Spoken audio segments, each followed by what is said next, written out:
жана проституткаларга барса деле спецназ, тияка барса деле спецназ болуп, жана министр здравоохранения Алымкадыр Бешеналиевди кармаганда да спецназ кылып, баарын алып барып. Эми элдин баары көнүп калды да, согуш убагындагыдай эле жүрүп атканына. Бул негизи чоң нерсе, күлкүлүү нерсе. Азим Ройду мен жанагы президент менен сүрөткө түшкөндө, анан кийин министр МВД жана медаль бергенде мен айткам да, бул негизи туура эмес. Мындай кишилер менен жолугуп, эметкен туура эмес деп койсом, мени сотко берип, чоң суммада жана балдарын ташиипти жаман көндүрөбүз деп, жанагы баласы дөңгөлөк урдаганга чейин көрсөтүп видеолорун. Еще сот боло элек. Аларды көрсөтүп, ушундай жолго барышкандар да. 18 жашыман баштап мен погон таңган кишимин. Менин воспитаниям СССРдан бери бизди окутканда мыйзамдуулукту сактап, мыйзам менен жашагыла деп үйрөтүп келген. Мына ошодон бери бүгүнкүгө чейин мен эч качан мыйзамды өзүм бузган эмесмин.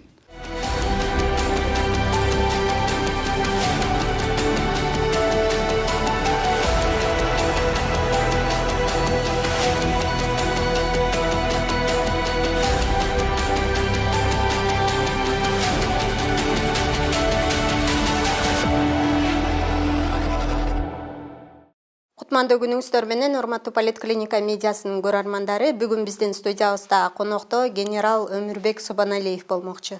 Агай, саламатсызбы? Кош келдиңиз биздин студиябызга. Акыркы учурларда ушу саясаттан алыстап кеткендей сезим калтырдыңыз да, учурда эмне менен алектенип жатасыз? Эми эл катары эле жашоо турмуш өтүп атат. Баардыгын көрүп атабыз. Ошондой эле. Анан саясаттан кеттик деп мен айта албайм, себеби бүгүнкү күндө ситуацияга жараша журналисттер дагы жана блогерлер дагы баардыгы саясаттан өздөрү алыстап калгандай сезилип атат да. Биз эмес, саясатчылар эмес, негизи блогерлер, журналисттер. Анткени Кыргызстанда эркиндик туу тутуп жүргөн көп журналисттердин баардыгы бүгүнкү күндө мурункудай активный болбой калышты да.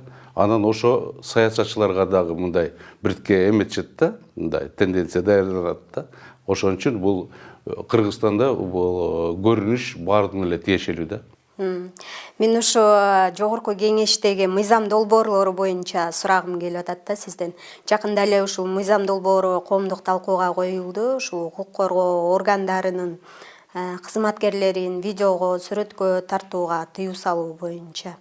Ушул боюнча кандай пикирдесиз? Негизи туура эле ушундай мыйзам долбоорунун сунушталып жатканына? Эми негизи бүгүнкү күндө президентский башкаруу биринчиден, экинчиден бүт эксперттер дүйнө жүзүндөгү муну акыркы камоолор менен, жанагы журналисттер менен, көп саясатчылардын камоо менен биз авторитардык жолго түштү, күч структураларынын баардыгына басым жасап атат деген жыйынтык чыгарып атышпайбы? Ошого жараша бул дагы ошонун эмеси да болуп аткан жолу эле.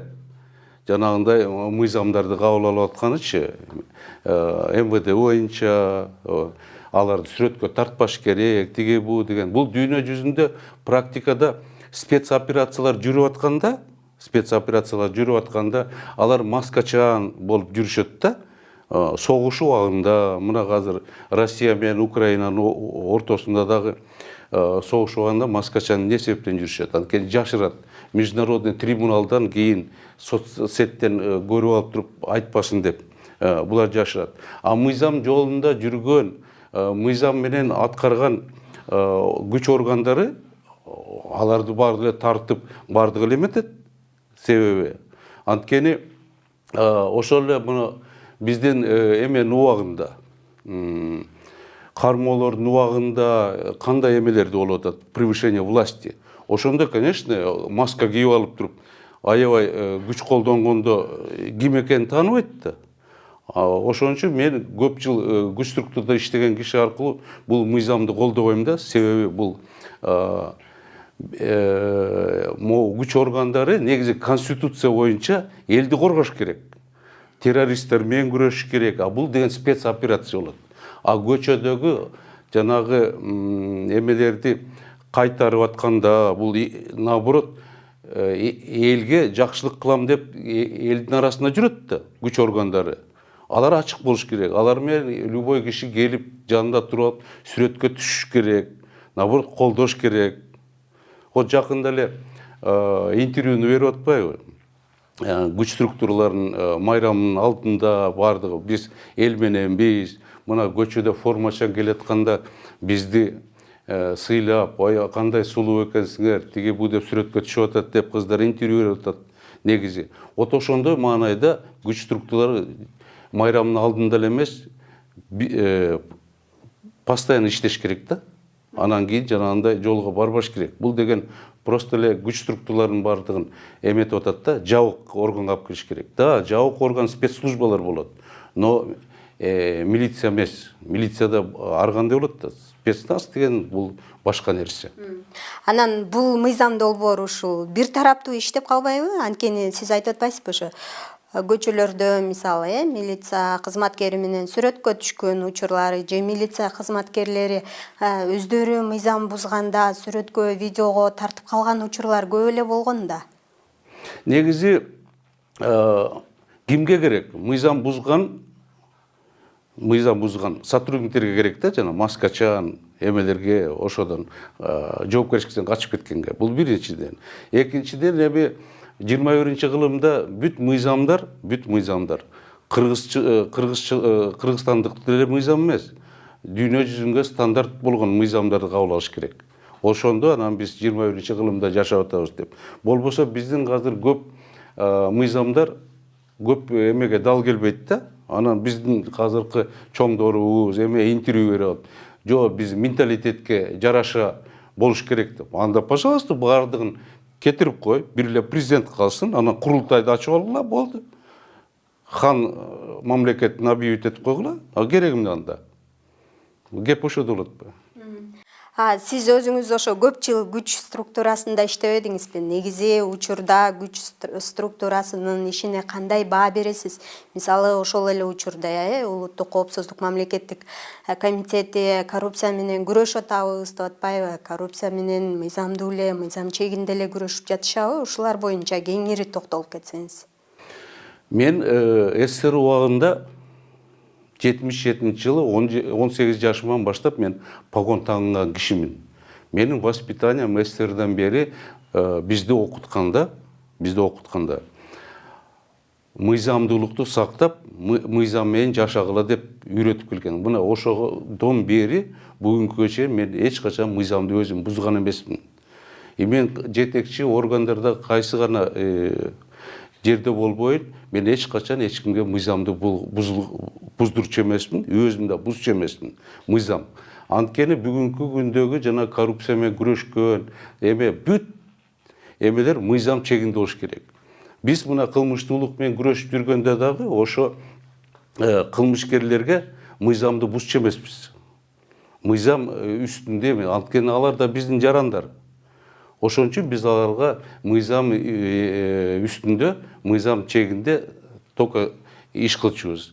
Анан эч кандай кыйнап, аларды тигиндей мындай кылчу эмеспиз. Анткени орган сот эмес да. Кийин сот болот. Ошого чейин апарчубуз. Анан соттор кандай чечим чыгарса ошо менен. Бирок бүт баарды гумандуу эме болот да. Анан баардыгын эле уртепкиге алып келип эле биз негизи спецназды көп колдончу эмеспиз. Спецназды только жанагындай өтө спецоперация болгондо эле колдончубуз. А так бүгүнкү күндө телевизордон көрсөтүп атат. Жана проституткаларга барса деле спецназ, тияка барса деле спецназ болуп. Жана министр здравоохранения жанагы Алымкадыр Бешеналиевди кармаганда да спецназ кылып баарын алып барып, эми элдин баары көнүп калды да согуш убагындагыдай эле жүрүп атканына. Бул негизи чоң нерсе, күлкүлүү нерсе. Мындай болуш керек, элди көндүрбөш керек спецназга. Бул биринчиден, экинчиден бүт чеги мыйзамдуу, анан отчет болуш керек. Бүгүнкү күндө элдин арасында эмне кеп? Ой, тигини алып коюптур, буну кустуруп коюптур. Анан кийин тигини добровольно берип коюптур. түрмеде отырып алып тұрып добровольно беріп қойып тұр дегенде күлкім келеді де. Түрмеде отырып алып тұрып добровольно өрбейді да. Бизнесмендердің добровольно бергені бұл меценатство. Анан той топырға барып, областарға барып, өзлер береді. Анан түрмеге отырып алып тұрып, мен мамлекетке қайырып бердім, теге бұл дегенде, бұл уже чоң пытка да. Международный эме бойынша бұл кишини мажбурлоого жатат.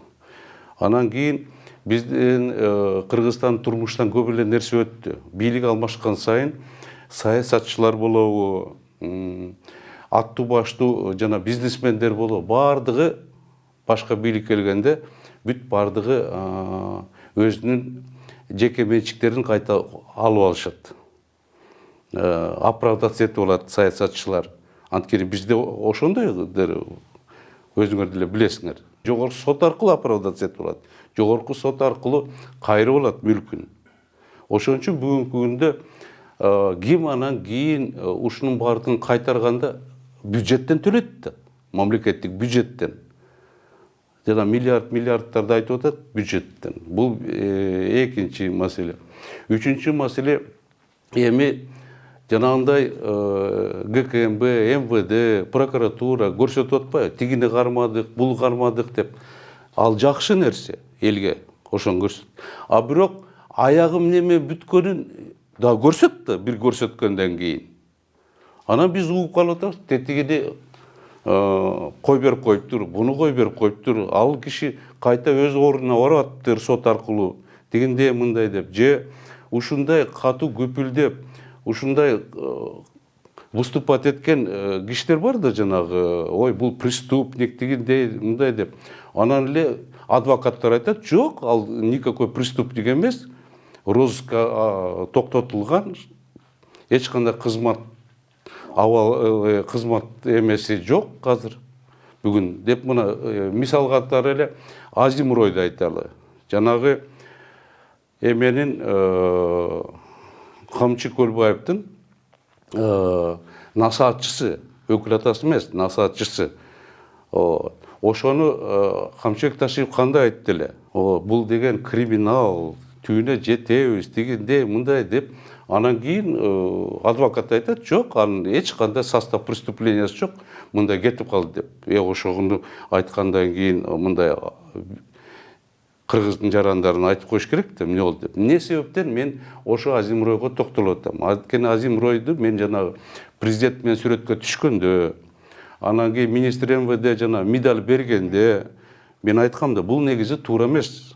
Мындай кишилер менен жолугуп, эметкен туура эмес деп койсом, мени сотко берип, чоң суммада 150 миллион сомго арыз берип мени, так, мен үстүмө исковое заявление берип. Анан кийин сот мен жок эле биринчи, экинчи инстанциясы карап туруп, анан 15 000 сомго эметип койгондо, анан мен өзүм пенсиямды төлөп берип койгом, генеральский пенсиямды, так. Мындай принципиально. Анткени билдим да, эми мени эки жол сотко чакырбай таппа койдук Суганалиевди деп. Анан жана айттык, бул заказ эле депчи, негизи анан сураштырсак ошондой эле болуп калды. Анан кийин Ташиев аны ошентип айткандан кийин розыска бергенден өзүнө эле эмес, аялына берген. Анан бүгүнкү күндө алардын үстүнөн эч кандай кылмыш баары токтолду деп койгондон кийин мен ушундай маселелер негизи мыйзам чегинде болсо Кыргызстанга да негизи алдын ала жакшы болот, бийликтин эмесине өзүнүн аброюна да жакшы болот да булчу. Ушундай маселелердичи мисалы социалдык тармактарда чындыгында эле жазып атышпайбы? Аягы эмне болду, ачыктык болбой жатат депчи. Анан эмнеге бул нерсеге эмне түрткү болуп атат? Эмне үчүн ачыктык болбой жатат? Мисалы сиз деле айтып атпайсызбы? Аяк эмне болду белгисиз депчи. Да. Вот мына несколько лет. Себеби эмнеде мунун? Мындай да бир нече эле мыйзам чегиндеги нерселер да. Вот. ГКМБ, МВД айтты, прокуратура. Телевизордан көрсөттү кармагандын, анан ушундай чоң айып коюп атат. Так. Анан аягым немен бүткөндө айтыш керек да. Вот мисалы, биздин эгемендүүлүк майрамыбыздын алдында эмелерди телевизордан көрсөткөн. бир 80ге жакын автомат, пистолет, тиги булар, бронежилет баарын көрсөтүп, анан жанагы кишилердин баардыгын кармадык деп айткан. Анан жанагы тирлерде баардык жерде айтылып атат, кандай болуп кетти, тиги бу деп. Анан тирлердин баары жабык экен азыр. Ошо тирлерден алдыбы, же эмне болду дейт. Анан ошо чоң маселени жаратып атат да. Бул бизден да сурап атат да, жанагы биздин коллегалар Казакстандан, силерде ушундай террористтер барбы? Бийликти базалап турган. Жанагындай 80 автомат, жана пистолеттер, тиги бул деген чын эле чоң отряд. Бул чын эме мындай. Ошонун баардыгын элге жеткириш керек да, негизи эмне болуп бүткөн. Или мындан мурун дагы бийликти канча жолу базалабыз деп эмелерди камашты эле. Ошонун аягы менен бүттү. Биз деле революцияларды, эмелерди каалабаган кишилерденбиз. Мыйзам жолунда алмаш керек. Шайлоо боюнча, шайлоолор түзөтүш керек барын деп жүрөбүз. Ошонун аягы менен бүтүп атат.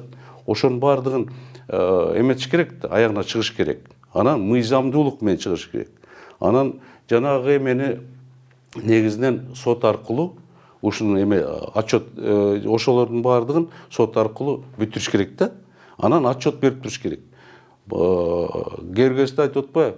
Мына ГКМБ Кумтордон көп акча төлөттү жана кустуризация менен депчи. Пожалуйста, жакшы иш кылып атышат. Кустуризация боюнча тиги бу. Бирок ошо акчалар каяка кетип атат, кандай? Кимдер ошо бизде кузуп аткан кишилердин көбү? Анткени мына сум боюнча сумдун жетекчилери тиги издөөгө алынды, тиги буда деле кийин алардын баардыгы эме болуп калды. Акталып кетти, тиги бу деп коюшту. Же банктар боюнча тиги банктын үстүнөн мынтет экен, тигинтет экен деп атты эле, кийин алар болсо спонсорский помощь берип атат, чоң тигинде мындай миллиону берип атат деп коюшту эле. Ошойдон тынчып калышты. Ушундай сөздөр көп да. А бул негизи бийликке жана сөз боло турган эмелер бул аброй алып келбейт да. Ошон үчүн тиги имиштердин баары кетип атканы ошодон да. Только любой өзүнүн сыйлаган мамлекетте отчет берет. И сот аркылуу бүтүрөт. Анан СИЗОдо отуруп алып, түрмөдө отуруп алып, анан добровольно берди деген болбойт да. Вот, допустим, жанагы эле Чыныбай экс-спикердин кыздары боюнча камап, анан кийин баардык банктарын тиги булар алды деп атпайбы? Ошо маселелер депутаттар эмеде көтөргөн. Парламентте Атамекен фракциясы ушу маселелердин баарын көтөрүп, жанагы банктарды кантип алганын, эмелердин баарын териштиришкен. Аны ошондо мыйзамдуу деп туруп кабыл алышкан да ошонун баарын. Ошондой кептер көп. Негизи Кыргызстанда любой күрөш ОПГ менен болобу, уюштурулган кылмыштуулук менен болобу, коррупция менен болобу, баардыгы мындай ачык болуш керек да. И мыйзам иретинде болот. Жакында мына Верховный соттун председатели эмеге кетти да. Отставка. Элдин баары айтып атат, эмнеге кетти бул деп. Жөн эле кетип калды. Бирок Акипресс жазгандай, аябай бактылуу болуп кетти деп атат. Ошондо сиздин пикириңизде ачык айкындык жок болуп атат, бул маселелерде, коррупция менен күрөшүүдө мисалы. Агай, анан ушу жогорку кеңеште көтөрүлүп жаткан дагы бир мыйзам долбоору бул жанагы Кыргыз өкмөтү медиа каражаттарында, ошондой эле социалдык тармактарда жалган жала жабуу боюнча мыйзам долбоорун киргизди да, сунуштап жатышат, жоопко тартуу боюнча. Негизи ушул мыйзам долбоору боюнча пикириңиз кандай?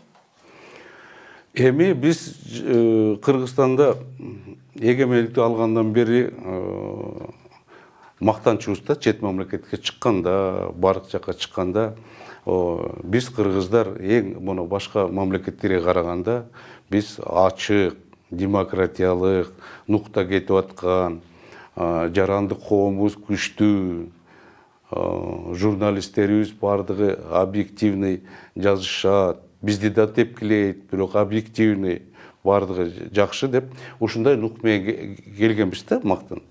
Анан кийин бүгүнкү күндө бизде Кыргызстанда мындай карасаңар, бүт президенттер, бүт оппозициядан келген президенттер. Ошол эле Акаев болсо Масалиев менен тирешип келди. Анан кийин ага дагы свободная пресса керек болчу, эркин пресса, журналисттер керек болчу. Кийин ал камай баштады. Замира Сыдыковадан баштап СИЗОго отургузуп, криминалдын арасына отургузуп, сындырап. Анан кийин Бакиев оппозициядан келди. Ал дагы колдонду эркин прессанын бардыгын, журналисттердин бардыгын, жанагы неправительственный организациялардын бардыгын, так, жаранды коомдордун бар. Анан кийин ал дагы сындыра баштады, баарын коркутуп үркүтүп. Адан кийин убактылуу өкмөт келди. Убактылуу өкмөттүн шарапаты менен Атамбаев болду. Ал дагы кийин согуша баштады, баары сотко берип, азаттыкты сотко берип. Анан кийин өзү түрмөгө отуруп калгандан кийин ал кечирим сурады. Чыккандан кийин. Анан кийин азыркы бийлик, азыркы Сооронбай Жээнбеков дейм, албай, алны жөн эле күчтөп эле Атамбаев коюп койгон президент кылып. Бирок түштүктүн бардыгы 90% добуш берген. Анда унутпайлы, анда аябай колдогон. Эки бөлүнүп калган да, себер жагы Бабанов деп, статистикада мен эл билген жокмун. Анда жакшы колдошкон. Бирок бул админ ресурстун ошондо иштегени, ошондо дагы журналисттердин көбү экиге бөлүнүп кетип, аябай болгон. Бирок ал дагы эркиндик демеди, каяка барасың, кандай кимди колдойсуң, өзүлөр билет да. Анан кийин мына Жапаров келди бийлик. Ал дагы оппозиция болчу, выступлениясы бардыгы эмеден бүт эркин журналисттер, жана жарандык коомдор, правозащитниктер кандай колдоп жүрдү. Сотко чейин бар. Бүгүн анын жанындагы Садыр Жапаровдун, Ташиевдин жанында жүргөндөрдүн көбү жана бирөөсү алардын сотуна барган эмес. Сотуна барып, колдоп жүргөндөр эмес. Бардыгы башка жакта жүргөндөр, наоборот, жамандап жүргөн. Ошол эле азыркы жанагы биз айтып аткан милиция күчөтүп атпайбы? Алар болсо, алардын балдарын сабап, жана балдарын Ташиевди жаман көндүрөбүз деп, жанагы баласы дөңгөлөк урдаганга чейин көрсөтүп видеолорун. Ишо сот боло элек. Аларды көрсөтүп, ушундай жолго барышкандар да. Анан ушулар бүгүнкү күндө жанагы закон, аларды иштеп атат бардыгы. Азыр уже полковник, генерал болом деп жүргөн ошол балдар, сотрудниктер. Анан жана ГКМБД жатканда кандай эмес отношение кылышты эле. Ошонун бардыгы только жаранды коом и адам укугун сактаган правозащитниктер, журналисттер колдоп жүргөн. Ошо менен биз мактанчубуз да. А бүгүнкү күндө мына бүт мыйзамдуулуктун бардыгы, мыйзамдарды орусча айтканда ужесточениеге мындай алып келатат да. Анан кийин бир жаман нерсе, силер көп международный стандарт дебегиле дейт бардыгычы. Международный стандарт жок, кыргызский стандарт болот дейт. Анан кийин биздин рейтинг түшүп атат, международный уровеньде дегендей, ал рейтингти ким жазып атыптыр деп коюшат. Дүйнө жүзү жазайт аны, дүйнө жүзү. Мына кадыр 11 журналист боюнча бүт дүйнө жүзүндө бардыгы реакция кылышты. Өлкөн мамлекеттердин бардыгы. Биздин мына жетекчилер ошол жака барып мактанып жүрүшпөйбү? Биз Америка, Европага бардык, тиги Папа Римский менен сүйлөштүк. Алардын бардыгы Кыргызстанды осуждать этип атат. Мындай болбойт. Адам укугун сактагыла деп. Просто Россия менен Украина согуш болуп атканда ошо жагы биртке жардам берип атат да, мындайча ачык эле айткандачы. Ушул двойной стандарт болуп атат. И еще бир маселе, мына 11 журналисттин 4-өн соттоду, калгандарын оправдать этти. Бирок алардын бардыгы жанагы кемпирабадчылар bir жыл 6 ай түрмөдө жатпады, так? И жанагы журналисттер 3 айдан жатышты түрмөдө. Булардын бардыгы бүгүнкү күндө бийлик соттун чечими кандай чыгат, это башка. Не себептен аларга мера пресечения бербей чыгарышпайды. Жана Байсалов айтпады. Булардын бардыгын это биз тарбиялап атабыз деп. Бийлик, аткаруу бийлиги эч качан тарбиялабайт. Мындай, булар уголовное наказание бере турган сот. Алар эметиш керек. А булар айтып атат, камап койгула, ошол жерде жатсын. И криминал менен эмелерди аралаштырбаш керек. Булар да кылмыш жазаган кишилер эмес да. И мына ошон үчүн бүгүнкү күндө кемпир-абадчылардын бардыгы оправдация этип чыкты. Бүгүн мына жүрөшөт, так? И жанагы журналисттердин 7-өө 2 ай жаткандар, алар да оправдация этти. За отсутствием состава преступления деп. А эми болсо МВД, жана ушуларды камаган МВД болсо, алар жоопкерчиликке тартыш керек эле да. Бирок тартылбай койду, потому что президент аларды колдоп койду. Себеби айтпады, жок дегенде буларга пробация бериш керек болчу, штраф менен чыгыш керек эле деп. Бул деген негизи соттун эмесине киргизишкендик да. Бул бүгүнкү күндө президент аткаруу бийлигинин эң башкы эмеси, мүдүрү негизи болду ошол эле. Ошол журналисттин экөө эркинен ажыратылбадыбы? Бирөө 5 жылга, бирөө 6 жылга, экөөнү пробация берилди. Негизи сот адилеттүү эле чечим чыгардыбы бул маселеде? Кандай дейсиз? Эми бул биринчи эле инстанция. Эми экинчи инстанция деле барат да, ошого чейин. Бирок мен жеке оюм негизи, мына мен өзүм 93-жылы 10 ай мени эң биринчилерден эгемендикти алганда мени камашкан. Ошондо саясий нукта камап, мен 10 ай ГКМБде жаткам. Анан мен акталып чыгып, бир нерсени мен ошол жерден эметтим да, өзүмө, жүрөгүмө туйуттум. Мен чыккандан кийин кайта органга баргандан мен адилеттүүлүктү туу тутам деп мен чыктым. Мен эч качан даже душманым болсо дагы мен адилеттүү ага отношение кылам деп туруп, мен министерствону жетекчиликке чейин министр болдум. Эч качан мындай кама же мындай деп айтчу эмесмин. Анткени камагандан толк жок бул. Просто неотвратимость наказания деген бар, ошону кууш керек, ошо менен эмеш керек. Ар бир кишиге, жана преступникке, ар бир кылмышына жараша өзүнүн наказаниясы болот, так? А саясий иштерге органдарды вообще киргизиштерчү эмесмин. Ошондо Бакиевдин убагында иштеп калдык, бирок эмне себептен мен азыр эле иштеп калам да? Анткени менин позициям ушундай да. Мен кошоматтанбайм. Анан кийин жана мыйзамсыз жолдорго барып, саясий иштерге МВДны аралаштырчу эмесмин. Ошон үчүн мен 3 ай иштеп туруп эле кетирип жүргөм. Анан эмне себептен мен 2006 жылы органдан кеткем, ошодон бери органдарда иштей элек. Кийин губернатор болуп жүрдүк. Ошондо деле биз эмеге ушу мыйзамдуулукту баарын сактап жүрдүк да, кайсы жерде иштебей эле. Анан жана тополоң болгондо ошто 2010 жылы мен 2 жума иштеп кеткем да. Ошону согушту токтотконго эле жардам берген эле баргам болгону. Жогоруда айтып өтпөдүңүзбү, Кемпир-Абад маселеси боюнчачы 1 жыл 6 ай ошо камакта жатышып, анан эркиндикке чыгышпадыбы? Бирок эркиндикке чыккан менен алардын соту дагы деле уланып жатат да. Ушул боюнча кандай комментарий бересиз буга? Эми бул деген очевидный эле нерсе да, мында билинип турган эле. Булардын бардыгын кылтакка илип коюп, жана крючокко илип коюп, интервью бербеш керек, тегинтпеш керек деп эле мында в подвешенном состоянии кармап турушат.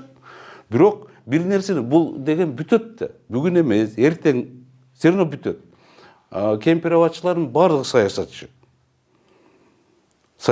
Жанагы 11 журналисттердин бардыгы уже тоже саясатчы. Анан бизде Кыргызстанда айтат, азыр бийликке оппозиция жок деп айтат да. Бүгүнкү күндө мындай ачык чыккан оппозиция чын эле жок. Бирок бул бийликке душмандары көп болуп калды. Душмандары. Жанагы кустеризациядан өткөндөрдүн баардыгы эмне? Буларга дос дейсиңби? Алар буларга душман болуп алды. Ошол эле кемпир-абачылардын баардыгы мен сүйлөгөнү менен эч качан алар кечирбейт жанагы бир жыл 6 ай жатканын. Ошол эле могу жаш журналисттер өмүр бою булар колунан калем түшүрбөйт. Ошон үчүн саясатка келгенде любой жаран айтыш керек өзүнө. Мен ким менен болбошун кармашам, бирок журналисттер менен кармашпайм. Бул анын профессиясы. Анткени журналисттен сен калемин эч качан ала албайсың. Ал сени түбүңө жетмейинче жүрө берет. Ошон үчүн саясаттагылар ачык болуш керек. Бардыгын ачык кылып, мыйзам жолунда жүрүш керек да. Анан ошондо бардыгы жакшы болот. А бирок кекчил болуп саясатчыда андай болбош керек. Негизи мыйзам жолунда эле жүрүш керек да. Ошон үчүн бүгүнкү күндө жана кемпир-абачылардын баардыгын эметип койду. Анан международный организациялар болушкандачы булар айтып атты: "Ой, бул прозападный, тиги бу" деп коюшат да калп эле. А силерге да кечээ прозападныйлардын баардыгы болушпады беле? Силер түрмөдө отурганда. Ошол эле эме Атамбаев мен Путиндин досумун, тиги бу деп жүрөт. Азыр каякта? Западта жүрөт, Европада. Кеп ошодо болот го. Просто эле саясат убагында айтып алышат да көп нерсени. Анан эмне кыларын билбей калышат. Ошон үчүн саясатта дос болбойт, только интереси да, ошон үчүн айтканда. Кызыкчылык деп кызыкчылык болот. Агай, анан ушул кемпир-абад маселеси боюнча камалгандардын бири саясатчы Азимбек Бекназаров эми кайрадан камакка алынбадыбы? Бирок башка маселе боюнча да ал убактылуу өкмөтүн жетектеп турганда Бакиевтерге тиешелүү ячейкалардан акча чыгаруу боюнча камалганы белгилүү болду да. Ушуга комментарий бере кетсеңиз. Эми негизи менин жеке оюм бул боюнча убактылуу өкмөт бул коллективный орган. Бардыгы любой өкмөт коллективный чечим алып келет. Жалгыз эле ошол эле Бекназаров же бирөө чечим кабыл албайт. Тем более жанагы сөздөрүндө баарында көрүнүп турбайбы, что Бекназаров эч кандай ал жерде давай тигини акчаны жеп алалы, тиги бу деп алдына бурот мыйзамдуу жолго түшөлү, мыйзамдуулукту көрөлү деп атышат да. Ошол эле Сариев деле айтып атат. Мыйзамдууну кантебиз? Бир акча керек болот атат. Чын эле тияка жөнөтүшүбүз керек. Ошону кандай кылалы деп атышат. Бу жерде эч кандай эмеси деле жок. Мындай коррупционный схемалары, тиги бу жеп алды деген. Бирок бир нерсе бар да, мына Кыргызстанда бир чоң практика бар да. Кишини отургузуп коюшат. Бирок эч ким ага жооп бербейт. Не себептен ошол эле Куловду отургузгандар эң биринчи эч ким жооп берген жок. Кийин Кулов премьер-министр болуп жүрдү да. Эч ким жооп берген жок. Бир сот дагы жооп берген жок. Ошол эле Жапаров менен Ташиевди отургузгандар нечен жооп берген жок. Ошон үчүн бүгүнкү күндө кызыкчылык негизи үстөмдүк алып кетет. Анан кийин бул пенде да киши айтат: мени жанагы Дубайга барганда Атамбаев айтып атпайбы Садыр Жапаровга: "Мен сени камап алсам, сен президент болбойт элең" депчи. Булар негизи ушуга того чын эле мен отурбасам президент болбойт элем деп. А бирок мамлекеттик деңгээлде ойлонсоң, ушунун баардыгын сени незаконный камаган эмелердин баардыгын эметиш керек эле да, жазалаш керек эле да. Не себептен деп. Экинчиден Бекназаров боюнча. Бекназаров и так эле эмеде под следствием кемпир-абад боюнча. Ошо менен эле чыгарып коюп, жанагы манипуляция кылып коюшат кийин. Болду. Ошон үчүн бул отурат. Анткени жанагы эмне себеп болду кайра камаганына? Бул эгер бардыгы мыйзам мен оюмча бир эмелерди кат жазып атпады эле постоянно эле Бекназаров. Катуу жанагы чокоюңду унутпа деген аябай катуу сөздөрү бар эле. Анан кийин постоянно эмелердин баарын жазып, кылып аткан, анан кийин сүйлөшүү жолуна түшүп, анан тигиндей мындай деп эметишип аткан. Ошо бир жеринде бир кандай механизм иштебей калды да. Эмне болгон механизм, эми жанында жүрбөгөндө билбейсиң да. Бирок результат мындай болду, что тиги Бекназаровду жалгыз эле отургузуп койду. Анда бардык мүчөлөрдү отуруш керек да. Убактылуу өкмөттүн баарын алып келип отургузуп койгула Бекназаровдун жанына. Андай болсо. Вот кеп ушунда да. Жакшы. Анан биз ушу жогоруда коррупция боюнча, ошол эле журналисттердин иши боюнча, кемпир-абад маселеси боюнча сүйлөшпөдүкпү? Негизи эле азыркы бийликтин мындай бараткан багыты кандай болуп атат? Менин оюмча, ушунун тегерегинде сөздөр чын эле Кыргызстанда аябай көп, бирок ушунун баардыгы элечи бир убакта эле эметип койсоң болот да. Өкмөттүн отчету менен ошондой эле пресс-конференцияда берип эле, анан Министерство финансов аркылуу эле мынча акча түштү коррупциядан, мынча эме деп эле отчет берип коюп эле баардыгын. Анан соттор жана пресс-релиз чыгарып атпайбы? Постоянно эле чыгарып турса эле, мындай айкын ачык болсо эле болду, сөздөрүн баары эле токтойт. А бирок бир жактуу пиар компания болуп атат да. Бир жактуу. Өкмөт тигини кылып атабыз, буну кылып атабыз деп эле баарын айтып атат, а бирок ачык болбой атат. Ошол эле, допустим, Кумтор маселеси боюнча. Кумтор маселеси боюнча элдин арасында ой ташип, Кумтор маселесинен көбүрөөк акчаны төгүп атыптыр мамлекетке дейт. Анда Кумтордон канча акчаны түшүп аткан деп кирсең, чын эле отчет жок. А мурун отчет берип турчу Кумтор. Агадыр бербей калды. Бир жылда бир беребиз деп коет. Сен мурункудай эле берип тургула. Адам бирдекеси кетип калмак беле. Ошон үчүн бизде общество ачык болуш керек. Бардыгы ошого жараша көнүп калган, ачык болсун деп. Ошонун нугунда кет. Анан мындай тигини сындырабыз, буну сындырабыз, тиги бу деген жол болбош керек. Негизичи бизде Кыргызстанда бийлик алмашып келген, бийлик алмашат. Ошон үчүн бүгүнкү күндө жогорку кеңеш болобу, президент шайлоо болобу, бардыгы алдыда да. Ошого жараша иштеш керек. Анын үстүнө оппозиция да болуш керек. Оппозиция болбосо болбойт. Анткени оппозиция кирип кетсе, подполье аябай эме да, жаман. Тарых деген ошол да. Ошол эле, допустим, Румынияда Чаушеску бир кандай эмеле строительство кылган, тигинде мындай эстерин убагында жакшы билип калдык го. Азыр оппозиция барбы бизде? Оппозициянын бардыгы эми бүгүнкү күндө ачык мындай чыгып эме жок. Анткени бизде Кыргызстанда всегда эме болчу да, мындай саясат сезонный да. Сезонный мындай өйдө ылдый болуп турат. Азыр элдин бардыгы өзүнүн турмушу менен жана жеке бүт эле эметип кетпедиби? Баалардын баары өсүп, инфляция болуп кетти, элге именно кыйналып жашап атышат. Тиги бу ошого жараша жанагы азыр тиричилик менен алек да бүгүнкү күндө мына жакында. А негизи Кыргызстанда оппозиция болгон и болот. Мен ошон үчүн айтам да, всегда. Оппозиция Кыргызстанда бул эл. Вот, допустим, Акаев айтпады, мени өз убагында Америка менен Европа кууп чыкты бияктан деп. Аны эл кууп чыккан.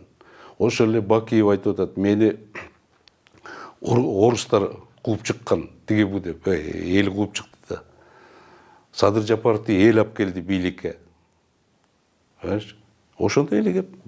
Бизде Кыргызстанда эл аябай активный. Ошон үчүн тойлорго барганда, тияк бияка барганда мурункудай эле кеп кылып, кеп эмечи, бирок публичный пространствого чыкпайт да.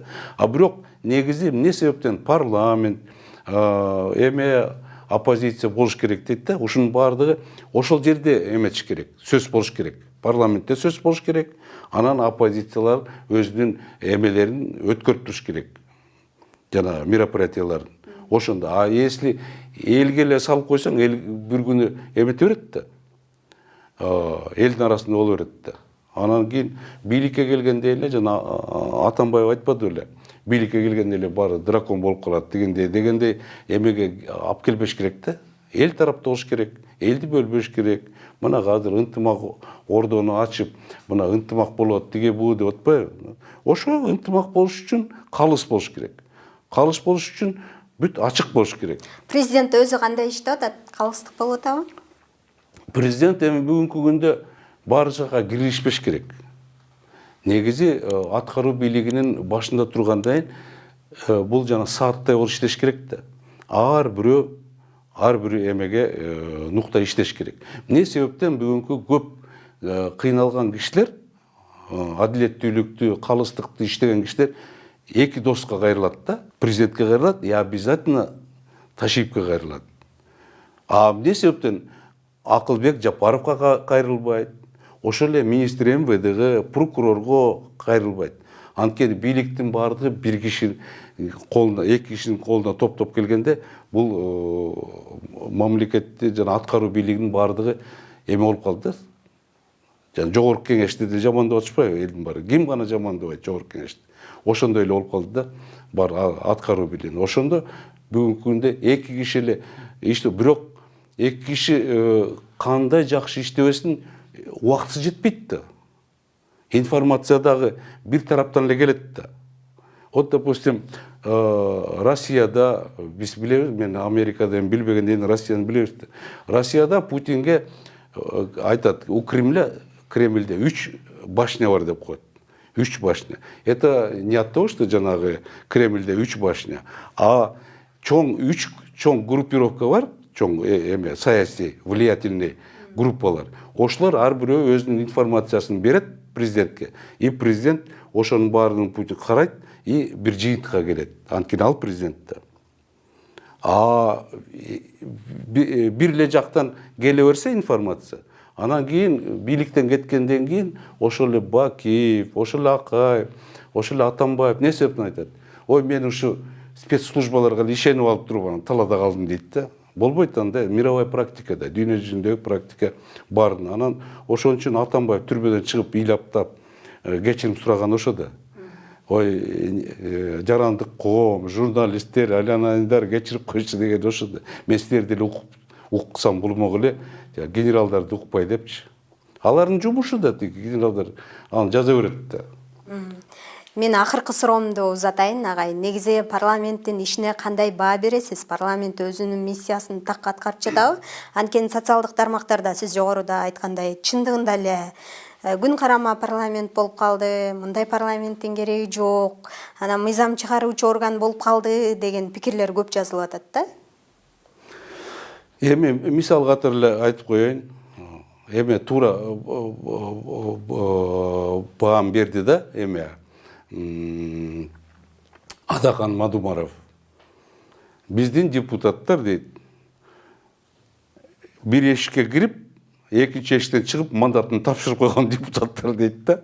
Бүгүнкү күндө жогорку кеңеште любой депутатты ГКМБга чакырып, бир жанагы экинчи жагына чыгарып мандатын тапшырып койсо, булар өзүнүн шайлоочулары менен, алардын шайлоочу 20 миң киши, жок дегенде 10 миң киши, ошолордун баары мандатын тыштап коюп кетип аткандай, булар обстановка жогорку кеңеште ошондой. И бирөөсү да жогорку кеңеште эмне себептен кетти, комиссия түзөлүү, мындай дебейт.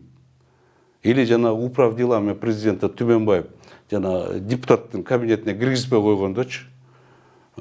Ошонун баарын эл көрүп атат да.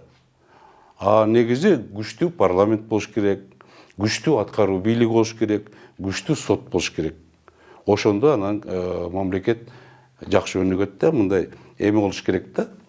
Альтернатива болуш керек да. Ошондо биздин парламенттин күчү кандай учурда? Эми күчү деле жок да азыр. Парламенттин күчү деле жок да.